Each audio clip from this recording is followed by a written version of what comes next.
मोदी की चूंकि मौजूदगी है, आज कर्तव्य भवन का उद्घाटन प्रधानमंत्री नरेंद्र मोदी ने किया है।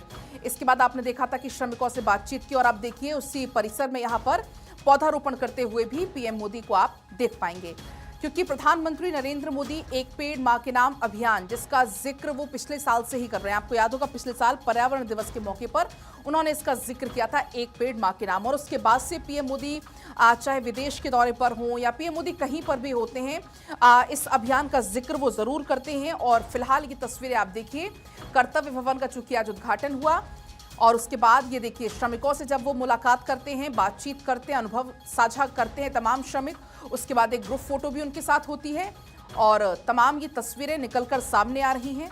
कुल 850 ऑफिस रूम इसमें हैं, कई सारे मंत्रालय जो यहाँ वहाँ बिखरे हुए थे अब सब एक जगह पर हो जाएंगे। सभी का जो ठिकाना है, जो पता है, वो अब बदल गया है। तो कर्तव्य भवन 3 इसका नाम है, जिसका उद्घाटन आज हो गया है। अब आने वाले समय में 7 और भवन ऐसे ही बनकर तैयार हो जाएंगे। अगले महीने की अगर हम बात करते हैं तो अगले महीने तक कर्तव्य भवन 1 और कर्तव्य भवन 2 बनकर भी तैयार हो जाएंगे, क्योंकि उन दोनों का काम भी अब लगभग अंतिम चरण में है। जो प्रस्तावित अन्य 7 भवन हैं वो भी 2027 तक बनकर तैयार हो जाएंगे। तो कुल मिलाकर ये 10 भवन हैं। सेंट्रल विस्टा परियोजना का ये हिस्सा है। एक भवन बनकर तैयार है, कर्तव्य भवन 3 इसका नाम दिया गया है। जो 1 और 2 है वो भी लगभग अगले महीने बनकर तैयार हो जाएंगे, क्योंकि काम उनका अंतिम चरण में इस वक्त चल रहा है। तो आपको बता दें कि इसमें कौन कौन से मंत्रालय रहने वाले हैं, जैसे कि गृह मंत्रालय, विदेश मंत्रालय, ग्रामीण विकास मंत्रालय, एमएसएमई मंत्रालय, कार्मिक और प्रशिक्षण विभाग यानी कि डीओपीटी, पेट्रोलियम और प्राकृतिक गैस मंत्रालय विभाग इसमें रहने वाला है। और इसके अलावा प्रधान वैज्ञानिक सलाहकार यानी कि पीएसए के कार्यालय इसमें रहने वाले हैं। तो आने वाले समय में ऐसे कुल 10 भवनों का निर्माण होना है सेंट्रल विस्टा परियोजना के तहत केंद्रीय मंत्रालय और विभागों के लिए।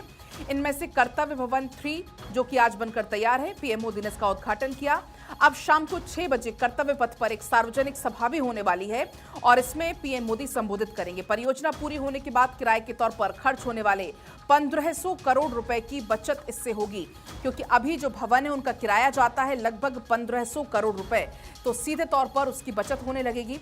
और ये तस्वीरें आप देखिए, पीएम मोदी यहाँ पर पौधारोपण करते हुए आपको नजर आ रहे हैं। और इसकी अगर आप खासियत जानेंगे तो लगभग 1.5 लाख वर्ग मीटर क्षेत्र में फैले इस अत्याधुनिक परिसर में 2 बेसमेंट हैं, 7 मंजिल हैं, यानी कि जिसमें बेसमेंट प्लस 6 इसके फ्लोर हैं, कुल मिलाकर 7 ये मंजिल हो गए।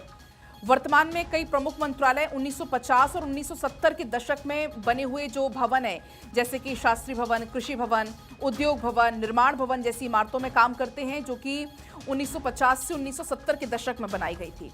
अब लेकिन ये जो भवन बनकर तैयार है, इसमें सुरक्षित आईटी सक्षम कार्यस्थल ये होंगे, स्मार्ट एंट्री सिस्टम इसमें होगा, इलेक्ट्रॉनिक निगरानी होगी, कमांड सेंटर होगा, सोलर पैनल इसमें है, सोलर वाटर हीटर इसमें है, ई वाहन चार्जिंग स्टेशन भी इसमें है। ये पर्यावरण के अनुकूल निर्माण को और बढ़ावा देता है, जैसे कि जो ठोस कचरा निकलेगा उसकी प्रबंधन प्रणाली भी इसमें शामिल की गई है। इमारत को ठंडा रखने के लिए, बाहरी ध्वनि प्रदूषण को कम करने के लिए इसमें कांच की विशेष खिड़कियां लगाई गई हैं। आप समझिए 30% कम ऊर्जा का खपत यहां पर होगा, क्योंकि यहां पर एलईडी लाइटों का उपयोग होगा। जरूरत नहीं होने पर लाइट बंद कर देने वाले सेंसर इसमें लगाए गए हैं।